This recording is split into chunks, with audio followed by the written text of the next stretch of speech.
Hello दोस्तों, हम आपको पवित्र गीता जी का ज्ञान किसने कहा या किसने किया, इसके बारे में आपको जानकारी देने जा रहे हैं। पवित्र गीता जी के ज्ञान को उस समय बोला गया था जब महाभारत का युद्ध होने जा रहा था। अर्जुन ने युद्ध करने से इनकार कर दिया था। युद्ध क्यों हो रहा था? इस युद्ध को धर्म युद्ध की संज्ञा भी नहीं दी जा सकती है, क्योंकि दो परिवारों का संपत्ति वितरण का विषय था।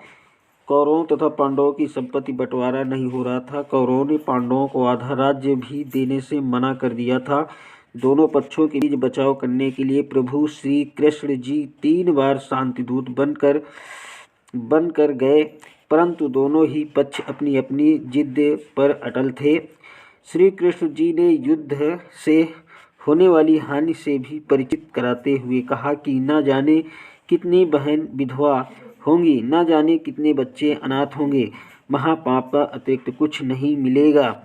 युद्ध में न जाने कौन मरे कौन बचे। तीसरी बार जब श्री कृष्ण जी समझौता करवाने गए तो दोनों पक्षों में अपने अपने पक्ष वाले राजाओं की सेना सहित सूची पत्र दिखाया तथा कहा कि इतने राजा हमारे पक्ष में हैं तथा इतने हमारे पक्ष में हैं। जब भी श्री कृष्ण जी ने देखा कि दोनों ही पक्ष टस से मस नहीं हो रहे हैं, युद्ध के लिए तैयार हो चुके हैं, तब श्री कृष्ण जी ने सोचा कि एक दांव और है और भी आज लगा देता हूँ। श्री कृष्ण जी ने सोचा कि कहीं पांडव मेरे संबंधी होने के कारण अपनी जिद इसलिए न छोड़ रहे हो कि श्री कृष्ण हमारे साथ हैं। विजय हमारी ही होगी, क्योंकि श्री कृष्ण जी की बहन सुभद्रा जी का विवाह श्री अर्जुन जी से हुआ था। श्री कृष्ण जी ने कहा कि एक तरफ मेरी सर्व सेना होगी और दूसरी तरफ मैं होऊंगा, और इसके साथ साथ मैं वचनबद्ध भी होता हूँ कि मैं हथियार भी नहीं उठाऊंगा। इस घोषणा से पांडवों के पैरों के नीचे की जमीन खिसक गई। उनका लगा कि अब हमारी पराजय निश्चित है। यह विचार कर पांचों पांडव यह कहकर सभा से बाहर गए कि हम कुछ विचार कर लें। कुछ समय उपरांत श्री कृष्ण जी को सभा से बाहर आने की प्रार्थना की। श्री कृष्ण जी के बाहर आने पर पांडवों ने कहा कि हे भगवान, हमें 5 गांव दिलवा दो। हम युद्ध नहीं चाहते हैं, हमारी इज्जत भी रह जाएगी, और आप चाहते हैं कि युद्ध न हो, यह भी टल जाएगा। पांडवों के इस फैसले से श्री कृष्ण जी बहुत प्रसन्न हुए तथा सोचा कि बुरा समय टल गया। सभा में केवल कौरव तथा उनके समर्थक शेष थे। श्री कृष्ण जी ने कहा, दुर्योधन, युद्ध टल गया है। मेरी भी यह हार्दिक इच्छा भी थी। आप पांडवों को 5 गांव दे दो। वे कह रहे हैं कि हम युद्ध नहीं चाहते। दुर्योधन ने कहा कि पांडवों के लिए सुई की नोक तुल्य भी जमीन नहीं है। यदि उन्हें चाहिए तो युद्ध के लिए कुरुक्षेत्र के मैदान में आ जाए। इस बात से श्री कृष्ण जी ने नाराज होकर कहा कि दुर्योधन तो इंसान नहीं शैतान है। कहाँ आधा राज्य और कहाँ 5 गांव। मेरी बात मान ले, 5 गांव दे दे। श्री कृष्ण ने नाराज होकर दुर्योधन से सभा में उपस्थित योद्धाओं से आज्ञा दी कि श्री कृष्ण को पकड़ो तथा कारागार में डाल दो। आज्ञा मिलते ही योद्धाओं ने श्री कृष्ण जी को चारों तरफ से घेर लिया। श्री कृष्ण जी ने अपना विराट रूप दिखाया, जिस कारण सर्व योद्धा और कौरव डरकर कुर्सियों के नीचे घुस गए तथा शरीर के तेज प्रकाश से आंखें बंद हो गई। श्री कृष्ण जी ने वहां से निकल गए।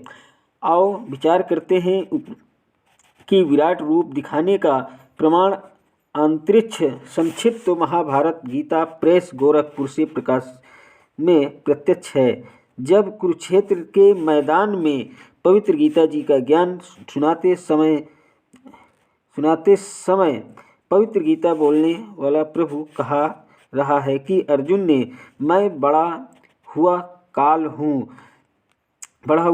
हूँ, अब सर्व लोगों को खाने के लिए प्रकट हुआ हूँ। जरा सोचें कि श्री कृष्ण जी तो पहले से ही श्री अर्जुन जी के लिए प्रकट हुआ हूँ। जरा सोचें कि श्री कृष्ण जी तो पहले से ही अर्जुन के साथ थे। यदि पवित्र गीता जी के ज्ञान को भी श्री कृष्ण जी बोल रहे होते तो यह नहीं कहते कि अब प्रवृत्त हुआ हूँ। श्री कृष्ण जी काल नहीं थे। उनके दर्शन मात्र से मनुष्य पशु प्रसन्न होकर श्री कृष्ण जी के पास आकर प्यार कर पाते थे, जिनके दर्शन बिना गोपियों का खाना पीना छूट जाता था। इसलिए काल कोई और शक्ति है, वह भी श्री कृष्ण जी के शरीर में प्रवेश करके पवित्र श्रीमद् भागवत गीता जी के ज्ञान रूप में चारों पवित्र वेदों के सार बोल गया। उसकी 1000 भुजाएं हैं। श्री कृष्ण जी श्री विष्णु जी के अवतार थे, जिनकी 4 भुजाएं 1000 भुजाएं हैं। श्री कृष्ण जी की श्री विष्णु जी के अवतार थे। अर्जुन कह रहा है कि भगवान आप तो ऋषियों देवताओं तथा सिद्धों को भी खा रहे हो, जो आपका ही गुणगान पवित्र वेदों के मंत्रों द्वारा उच्चारण कर रहे हैं तथा अपने जीवन की रक्षा के लिए मंगल कामना कर रहे हैं। कुछ आपके दाढ़ों में लपट रहे हैं, कुछ आपके मुख में समा रहे हैं।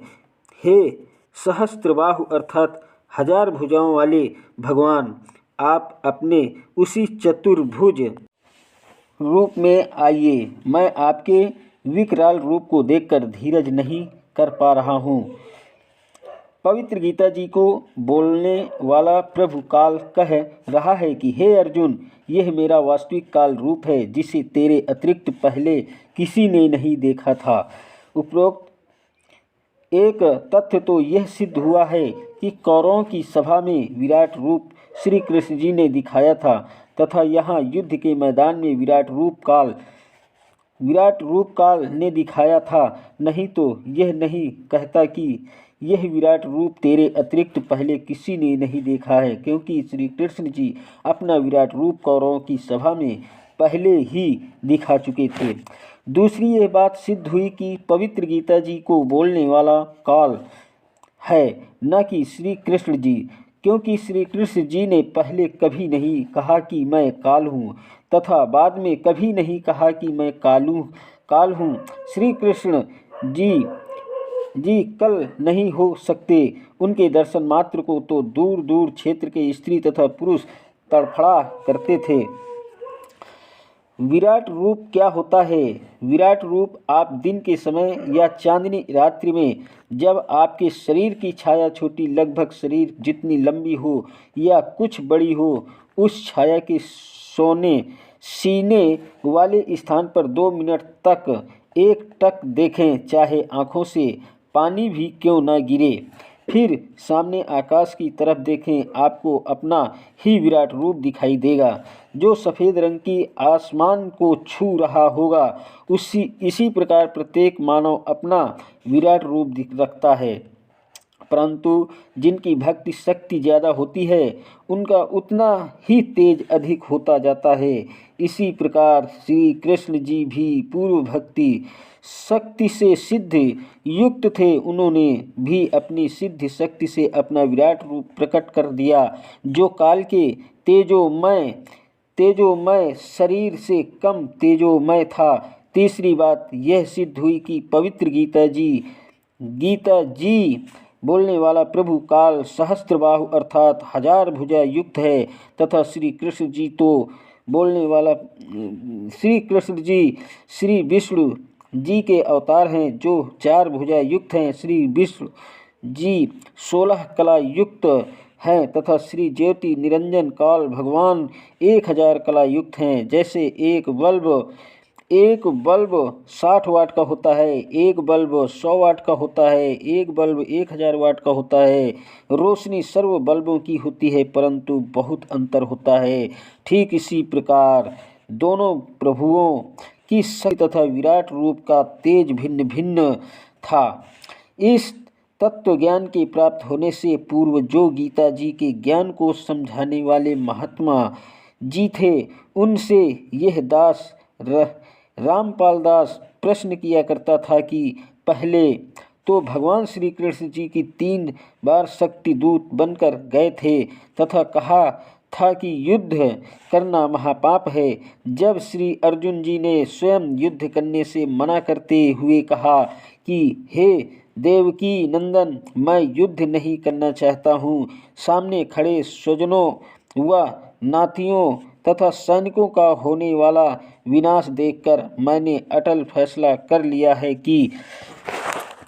कि मुझे 3 लोक का राज्य भी प्राप्त हो तो भी मैं युद्ध नहीं करूंगा। मैं तो चाहता हूं कि मुझ निहत्थे को दुर्योधन आदि तीर से मार डाले ताकि मेरी मृत्यु से युद्ध में होने वाला विनाश बच जाए। हे श्री कृष्ण, मैं युद्ध न करके शिक्षा का अन्न खाकर भी निर्वाह करना उचित समझता हूँ। हे कृष्ण, स्वजनों को मारकर तो पाप को ही प्राप्त होंगे। मेरी बुद्धि काम करना बंद कर गई है। आप हमारे गुरु हो, मैं आपका शिष्य हूँ। आप जो हमारे हित में हो वही सलाह दीजिए, परंतु मैं नहीं मानता हूँ कि आपकी कोई भी सलाह मुझे युद्ध के लिए राजी कर पाएगी, अर्थात मैं युद्ध नहीं करूँगा। फिर भी श्री कृष्ण जी में प्रवेश काल बार बार कह रहे हैं कि अर्जुन कायर मत बन, युद्ध कर, या तो युद्ध में मार जाकर स्वर्ग को प्राप्त होगा या युद्ध जीत कर पृथ्वी के राज्य को भोगेगा, आदि आदि कह कर ऐसा भयंकर विनाश करवा डाला जो आज तक के संत महात्माओं तथा सभ्य लोगों के चरित्र में ढूंढने से भी नहीं मिलता है। तब वे नादान गुरुजी कहा करते थे कि अर्जुन क्षत्रिय धर्म को त्याग रहा था, इससे क्षत्रिय को हानि तथा शूरवीरता का सदा के लिए विनाश हो जाता। अर्जुन को क्षति धर्म पालन करवाने के लिए यह महाभारत का युद्ध श्री कृष्ण जी ने करवाया था। पहले तो मैं उनकी इस नादानों वाली कहानी से चुप हो जाता था क्योंकि मुझे स्वयं ज्ञान नहीं था। पुनर्विचार करें, भगवान श्री कृष्ण जी स्वयं क्षति थे। कंस के वध के उपरांत श्री अग्रसेन जी ने मथुरा की बागडोर अपने दोहते श्री कृष्ण जी को संभलवा दी थी। एक दिन नारद जी ने श्री कृष्ण जी को बताया कि निकट की एक गुफा में एक सिद्धि युक्त राक्षस राजा मुचकंद सोया पड़ा है। वह 6 महीने सोता है तथा 6 महीने जागता है। जागने पर 6 महीने युद्ध करता रहता है तथा 6 महीने सोने के समय यदि कोई उसकी निद्रा भंग कर दे तो मुचकंद की आँखों से अग्नि बाण छूटते हैं तथा सामने वाला तुरंत मृत्यु को प्राप्त हो जाता है। आप सावधान रहना। यह कहकर श्री नारद जी चले गए। कुछ समय उपरांत श्री कृष्ण जी को छोटी उम्र में मथुरा के सिंहासन पर बैठा देखकर एक कल्यवान नामक राजा ने 18 करोड़ सेना लेकर मथुरा सर आक्रमण कर दिया। श्री कृष्ण जी ने देखा कि दुश्मन की सेना बहुसंख्या में है तथा न जाने कितने सैनिक मृत्यु को प्राप्त होंगे। क्यों न काल्यवन का वध मुचकंद से करवा दूं। यह विचार कर भगवान श्री कृष्ण जी ने काल्यवन को युद्ध के लिए ललकारा तथा युद्ध छोड़कर भाग लिए और उस गुफा में प्रवेश किया जिसमें मुचकंद सोया हुआ था। मुचकंद के शरीर पर अपना पीताम्बर डालकर श्री कृष्ण जी गुफा में गहरे जाकर छुप गए। पीछे पीछे काल्यवन भी उसी गुफा में प्रवेश कर गया। मुचकंद को श्री कृष्ण समझकर मुचकंद को पैर पकड़कर घुमा दिया तथा कहा कि कायर, मुझे तुझे छुपे हुए को थोड़े ही छोड़ूंगा। पीड़ा के कारण मुचकंद की निद्रा भंग हुई, नेत्रों से अग्निबाण निकले तथा काल्यवन का वध हुआ। काल्यवन के सैनिक तथा महामंत्री अपने राजा के शव को लेकर वापिस चल पड़े क्योंकि युद्ध में राजा की मृत्यु सेना की हार मानी जाती थी। जीते हुए कह गए कि हम नया राजा नियुक्त करके शीघ्र ही आएंगे तथा श्री कृष्ण तुझे नहीं छोड़ेंगे। श्री कृष्ण जी ने अपने मुख्य अभियंता श्री विश्वकर्मा जी को बुलाकर कहा कि कोई ऐसा स्थान खोजो जिसके 3 तरफ समुद्र हो तथा एक ही रास्ता हो। वहाँ पर अति शीघ्र एक द्वारिका नगरी बना दो। हम शीघ्र ही यहाँ से प्रस्थान करेंगे। ये मूर्ख लोग यहाँ चैन से नहीं जीने देंगे। श्री कृष्ण जी ने इतने नेक आत्मा तथा युद्ध विपक्षी थे कि अपने क्षत्रित्व को भी दांव पर रख कर युद्ध को टाला। क्या फिर वही श्री कृष्ण जी ने अपने प्यारे साथी व संबंधी को युद्ध करने की बुरी सलाह दे सकते हैं तथा स्वयं युद्ध न करने का वचन करने वाले दूसरे को युद्ध की प्रेरणा दे सकते हैं? अर्थात कभी नहीं। भगवान श्री कृष्ण रूप में स्वयं भी विष्णु जी ही अवतार धार कर गए थे। एक समय श्री भृगु ऋषि ने आराम से बैठे भगवान श्री विष्णु जी के सीने में लात घात किया।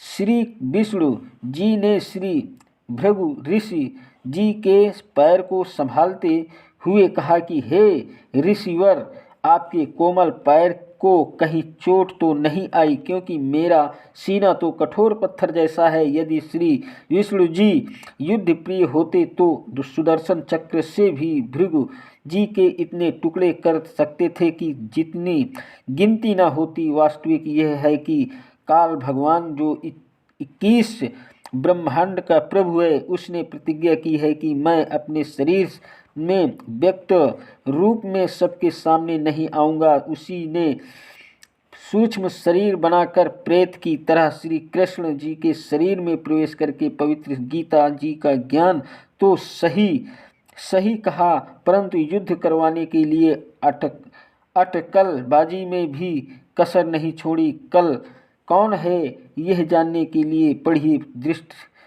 इसी आगे देखिएगा। इसमें जब तक महाभारत का युद्ध समाप्त नहीं हुआ तब तक ज्योति निरंजन श्री कृष्ण जी के शरीर में प्रवेश रहा तथा युधिष्ठिर जी से झूठ बुलवाया कि कह दो कि आवश्यकता अश्वत्थामा मर गया। भीष्म के पौते तथा घटोत्कच के पुत्र बबरू भान का शीश कटवाया तथा स्वयं रथ के पहिए को हथियार रूप में उठाया। ये सर्वकाल ही क्या किया करवाया उपद्रव था। प्रभु श्री कृष्ण जी का नहीं। महाभारत का युद्ध समाप्त होते ही काल भगवान श्री कृष्ण जी के शरीर से निकल गया। श्री कृष्ण जी ने श्री युधिष्ठिर जी को इंद्रप्रस्थ की राजगद्दी पर बैठाकर स्वयं द्वारिका जाने को कहा। तब अर्जुन आदि ने प्रार्थना की कि हे श्री कृष्ण जी, आप हमारे पूर्व गुरुदेव हो, हमें एक सत्संग सुनाकर जाना ताकि हम आपके सद्वचनों पर चलकर अपना आत्मकल्याण कर सकें। यह प्रार्थना स्वीकार करके श्री कृष्ण जी ने तिथि, समय तथा स्थान निहित कर दिया। निश्चित तिथि को श्री अर्जुन ने भगवान श्री कृष्ण जी से कहा कि प्रभु, आज वही पवित्र गीता जी का ज्ञान ज्यों का त्यों सुनाना, क्योंकि मैं बुद्धि के दोष से भूल गया हूँ। तब श्री कृष्ण जी ने कहा कि हे अर्जुन, तू निश्चय ही बड़ा श्रद्धाहीन है, तेरी बुद्धि अच्छी नहीं है, ऐसे पवित्र ज्ञान को तू क्यों भूल गया? फिर स्वयं कहा कि अब उस पूरे गीता ज्ञान को मैं नहीं कह सकता, अर्थात मुझे ज्ञान नहीं है। कहा कि उस समय तो मैंने योग मुक्त होकर बोला था। विचारणीय विषय है कि यदि भगवान श्री कृष्ण जी युद्ध के समय योग मुक्त होते तो शांति समय में योग युक्त होना कठिन नहीं था। जबकि श्री व्यास जी ने वही पवित्र गीता जी का ज्ञान वर्षों उपरांत ज्यों का त्यों लिपिबद्ध कर दिया। उस समय वह ब्रह्म श्री व्यास जी के शरीर में प्रवेश कर गया तथा पवित्र श्रीमद् भागवत गीता जी को लिपिबद्ध करवा दिया, जो अब आपके कर कमलों में है। भगवान बोले, वह सब का सब उसी रूप में फिर दोहरा देना अब मेरे वश की बात नहीं है। उस समय मैंने योग मुक्त युक्त होकर परमात्मा तत्व का वर्णन किया था। संक्षिप्त महाभारत में श्री कृष्ण का अर्जुन से गीता के विषय में पूछना सिद्ध महर्षि वैशंपायन और काश्यप का संवाद है। पांडुनंदन अर्जुन श्री कृष्ण के साथ रहकर बहुत प्रसन्न थे। उन्होंने एक बार उस रमणीय सभा की ओर दृष्टि डालकर भगवान से यह वचन कहा, देवकी नंदन, जब युद्ध का अवसर उपस्थित था उस समय मुझे आपके महत्मय का ज्ञान और ईश्वरीय स्वरूप का दर्शन हुआ था, किंतु केशव अपने स्नेहवश पहले मुझे जो ज्ञान का उपदेश दिया था वह सब उस समय बुद्धि के दोष से भूल गया है। उन विषयों को सुनने के लिए बारंबार मेरे मन में उत्कंठा होती है। इधर आप जल्दी ही द्वारका जाने वाले हैं, अतः पुनः वह सब विषय मुझे सुना दीजिए। वैशंपायन जी कहते हैं, अर्जुन के ऐसा कहने पर वक्ताओं में श्रेष्ठ महातेजस्वी भगवान श्री कृष्ण ने उन्हें गले से लगाकर इस प्रकार उत्तर दिया। श्री कृष्ण बोले, अर्जुन, उस समय मैंने तुम्हें अत्यंत गोपनीय विषय का श्रवण कराया था। अपने स्वरूप भूत धर्म सनातन पुरुषोत्तमत्व परिचय दिया था और शुक्ल कृष्ण गति का निरूपण करते हुए नित्य लोकों का भी वर्णन किया था, किंतु तुमने भी अपनी नासमझी के कारण उस उपदेशकों का याद नहीं रखा। यह जानकर मुझे बड़ा खेद हुआ है। उन बातों का अब पूरा स्मरण होना संभव नहीं जान पड़ता। पांडुनंदन, निश्चय ही तुम बड़े श्रद्धाहीन हो, तुम्हारी बुद्धि अच्छी नहीं जान पड़ती। अब मेरे लिए उस उपदेशकों का ज्यों का त्यों दोहरा देना कठिन है, क्योंकि उस समय योग मुक्त होकर मैंने परमात्मत्व वर्णन किया था। संक्षिप्त महाभारत विचार करें। उपरोक्त महाभारत के लेखों एवं श्री कृष्ण श्री विष्णु पुराण के लेखों, श्रीमद् भागवत गीता जी के लेखों के प्रमाणों से सिद्ध हुआ है कि श्री कृष्ण जी ने श्रीमद् भागवत गीता जी का ज्ञान नहीं बोला। यह तो काल रूपी ब्रह्म अर्थात महाविष्णु जी ने प्रेषत श्री कृष्ण जी के शरीर से प्रविष्ट होकर के बोला था। इसमें आगे वर्णन किया गया है। श्री विष्णु पुराण गीता प्रेस चतुर्थ अध्याय में बताया गया है कि न देव तथा राक्षसों के युद्ध के समय देवताओं की प्रार्थना स्वीकार करके कहा है कि मैं राज ऋषि ससाद के पुत्र पुरंजय के शरीर में अंश मात्र अर्थात कुछ समय के लिए प्रवेश करके राक्षसों का नाश कर दूंगा। श्री विष्णु पुराण चतुर्थ अंश अध्याय में बताया गया है कि पर श्री विष्णु जी ने गंधर्वों व नासों में के युद्ध में नागों का पक्ष लेते हुए कहा कि मैं मानधाता के पुत्र पुरकुत्स में प्रविष्ट होकर उन संपूर्ण दुष्ट गंधर्वों का नाश कर दूंगा। अन्य प्रमाण, कुछ समय उपरांत श्री युधिष्ठिर जी को भयंकर स्वप्न आने लगे। श्री कृष्ण जी ने से कारण तथा समाधान पूछा तो बताया कि तुमने युद्ध में जो पाप किए हैं वह नर संहार का दोष तुम्हें दुखदायी हो रहा है। इसके लिए एक दुख हुआ तथा मन ही मन विचार करने लगा कि भगवान श्री कृष्ण जी पवित्र गीता बोलते समय तो कह रहे थे कि अर्जुन, तुम्हें कोई पाप नहीं लगेगा, तू युद्ध कर ले। यदि युद्ध में मारा भी गया तो स्वर्ग के मुख भोगेगा, अन्यथा युद्ध में जीतकर पृथ्वी के राज्य का आनंद लेगा। अर्जुन ने विचार किया कि जो समाधान दुख निर्वाण का भी श्री कृष्ण जी ने बताया कि इसमें करोड़ों रुपया व्यय होना है, जिससे बड़े भाई युधिष्ठिर का कष्ट निवारण होगा। यदि मैं श्री कृष्ण जी से वाद विवाद करूंगा कि आप पवित्र गीता जी का ज्ञान देते समय तो कह रहे थे कि तुम्हें पाप नहीं लगेगा, अब उसके विपरीत कह रहे हो। इससे मेरा बड़ा भाई यह न सोच बैठे कि करोड़ों रुपए के खर्च को देखकर अर्जुन बौखला गया है तथा मेरे कष्ट निवारण से प्रसन्न नहीं है, इसलिए मौन रहना उचित ज्ञान कर हर्ष स्वीकृति दे दी कि जैसा आप कहोगे वैसा ही होगा। श्री कृष्ण जी ने उस यज्ञ की तिथि निर्धारित कर दिया। वह यज्ञ भी श्री सुदर्शन स्वचप के भोजन खाने से सफल हुई। कुछ समय उपरांत श्री ऋषि दुर्वासा जी के शापवश सर्व यादव कुल विनाश हो गया। श्री कृष्ण भगवान के पैर के तलुए में एक शिकारी में सुग्रीव के भाई बाली की ही आत्मा थी ने विषाक्त तीर मार दिया। तब पांचों पांडवों के घटना स्थल पर पहुंच जाने के उपरांत श्री कृष्ण जी ने कहा कि आप मेरे शिष्य हैं हो, मैं आपका धार्मिक गुरु भी हूँ, इसलिए मेरी अंतिम आज्ञा सुनो। अंतिम आज्ञा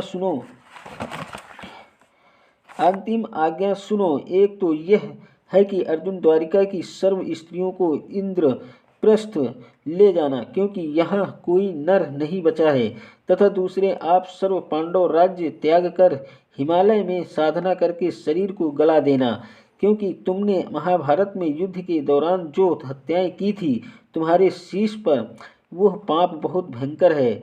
उस समय अर्जुन अपने आप को नहीं रोक सका तथा कहा, प्रभु वैसे तो आप ऐसी स्थिति में हैं कि मुझे ऐसी बातें नहीं करनी चाहिए, परंतु प्रभु यदि आज मेरी शंका का समाधान नहीं हुआ तो मैं चैन से मर भी नहीं पाऊंगा, पूरा जीवन रोता रहूंगा। श्री कृष्ण जी ने कहा कि अर्जुन पूछ ले जो कुछ पूछना है, मेरी अंतिम घड़ियां हैं। श्री अर्जुन ने आंखों में आंसू भरकर कहा कि प्रभु बुरा ना मानना, जब आपने पवित्र गीता जी का ज्ञान कहा था उस समय मैं युद्ध करने से मना कर रहा था। आपने कहा था कि अर्जुन तेरे दोनों हाथों में लड्डू हैं, यदि युद्ध में मारा गया तो स्वर्ग को प्राप्त होगा और यदि विजयी हुआ तो पृथ्वी का राज्य भोगेगा तथा तुम्हें कोई पाप नहीं लगेगा।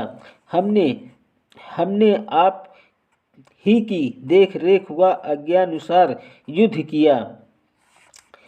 हे भगवान, हमारे तो एक हाथ में भी लड्डू नहीं रहा, न तो युद्ध में मरकर स्वर्ग प्राप्ति हुई तथा अब राज्य त्यागने का आदेश आप दे रहे हैं, न ही पृथ्वी के राज्य का आनंद ही भोग पाएं।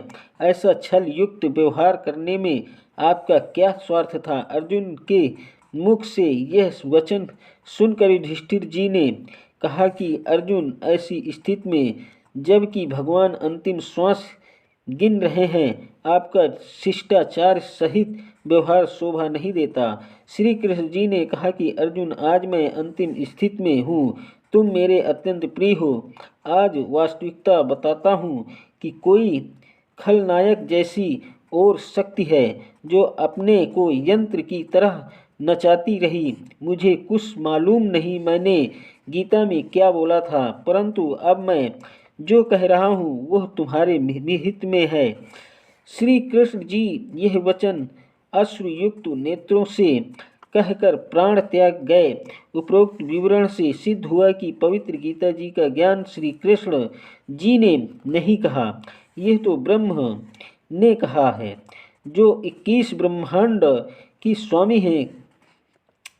काल कौन है यह जानने के लिए कृपया श्री कृष्ण सहित सर्व यादवों की अंतिम संस्कार कर अर्जुन को छोड़कर चारों भाई इंद्रप्रस्थ चले गए।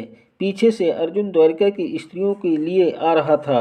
रास्ते में जंगली लोगों ने सर्व गोपियों को लूटा तथा कुछ एक का भगा ले गए तथा अर्जुन को पकड़कर पीटा। अर्जुन के हाथ में वही गांडीव धनुष था जिससे महाभारत में युद्ध में अनगिनत हत्यारें कर डाली थी, वह भी नहीं चला। तब अर्जुन ने कहा कि यह श्री कृष्ण वास्तव में झूठा तथा कपटी था। जब युद्ध में पाप करवाना था तब तो मुझे शक्ति प्रदान कर दी। एक तीर से सैकड़ों योद्धाओं को मार गिराता था और आज वह शक्ति छीन ली। खड़ा खड़ा पीट रहा हूँ। इसी विषय में पूर्ण ब्रह्म कबीर साहिब जी का कहना है कि श्री कृष्ण जी कपटी व झूठे नहीं थे। वह सर्व जुल्म काल कर रहा है। जब तक यह आत्म कबीर परमेश्वर की शरण में पूरे संत के माध्यम से नहीं आ जाएगी, तब तक काल इसी तरह कष्ट पर कष्ट देता रहेगा। पूर्ण जानकारी तत्व ज्ञान से होती है, इसलिए काल कौन है यह जानने के लिए आगे पढ़ें। उपरोक्त प्रमाणों से सिद्ध हुआ है कि श्रीमद्भागवत गीता का ज्ञान श्री कृष्ण जी ने नहीं बोला, यह तो श्री कृष्ण जी के शरीर में प्रेत व्रत प्रवेश होकर ब्रह्मा जी ने बोला था। आपकी राय क्या है, यह कहानी सुनकर कमेंट बॉक्स में ज़रूर लिखिएगा दोस्तों। Thank you.